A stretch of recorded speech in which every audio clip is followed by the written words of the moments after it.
না আর চলবে না গাড়ি, আর গাড়ি চলবে না, গাড়ির পেট্রোল পুরোপুরিভাবে শেষ।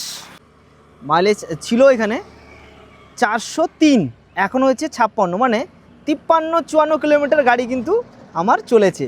আর এখানে দেখাচ্ছে 44, তখন দেখাচ্ছিল 43, এখন দেখাচ্ছে 44, কিন্তু আমার গাড়ি গড়লো কত 53 কিলোমিটার।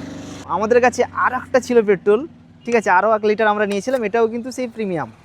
তো আজকের আমাদের এই যে মাইলেজ টেস্ট ভিডিওটা কেমন লাগলো, আর তোমরা যারা নিবে ভাবছো, এই গাড়ি চালিয়ে তো খুব মজা আছে, আমার শুধু মানে গিয়ারের একটু সমস্যা মনে হচ্ছে আমার, আর বাকি ওভারঅল গাড়ি তো আমি একদম পারফেক্ট চয়েস আমার জন্য। তো যাই হোক, ভিডিওটা কেমন লাগলো অবশ্যই তোমরা কমেন্টে জানিও, আর তোমরা যারা এই গাড়ি নিতে চাইছো তাহলে তোমরা নিতে পারো, ঠিক আছে।